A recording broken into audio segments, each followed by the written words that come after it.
اللهم صل على محمد وعلى آل محمد. بسم الله الرحمن الرحيم. عن جرير بن عبد الله رضي الله عنه قال قال لي رسول الله صلى الله عليه وسلم في حجة الوداع استنصت الناس ثم قال لا ترجعوا بعدي كفارا يضرب بعضكم رقاب بعض. متفق علیہ.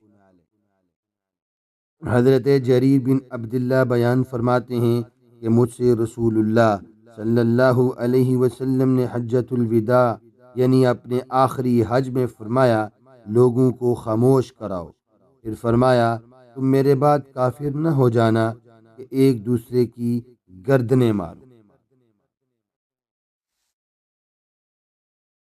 یہ الفاظ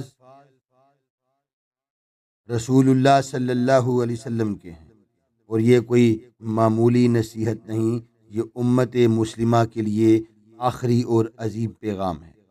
رسول اللہ صلی اللہ علیہ وسلم نے حجۃ الوداع میں ہزاروں صحابہ کے مجمع میں یہ بات کیوں فرمائی؟ آخر اس کی ضرورت کیا تھی؟ اس لیے کہ اسلام امن، بھائی چارے اور جان کے احترام کا دین ہے. ایک مسلمان کی جان، مال اور عزت دوسرے مسلمان پر حرام ہے. رسول اللہ صلی اللہ علیہ وسلم ہمیں خبردار فرما رہے ہیں کہ میرے بعد آپس کے اختلافات کو قتل و غارت تک نہ لے جانا. آج امت مسلمہ کی حالت ہمارے سامنے ہے. فرقہ واریت، نفرت اور ایک دوسرے کے خلاف ہتھیار اٹھانا، یہ سب اسی حدیث کی کھلی نافرمانی ہے. یہ حدیث ہمیں یاد دلاتی ہے کہ طاقت کا معیار تلوار نہیں بلکہ تقوی، صبر اور اتحاد ہے. آئیے عہد کرتے ہیں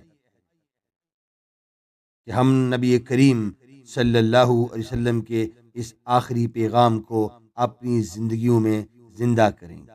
نفرت نہیں، محبت پھیلائیں گے اور امت کو جوڑنے کا ذریعہ بنیں گے. اللہ تعالیٰ سے دعا ہے کہ اللہ تعالیٰ ہمیں اس پر عمل کرنے کی توفیق عطا فرمائے.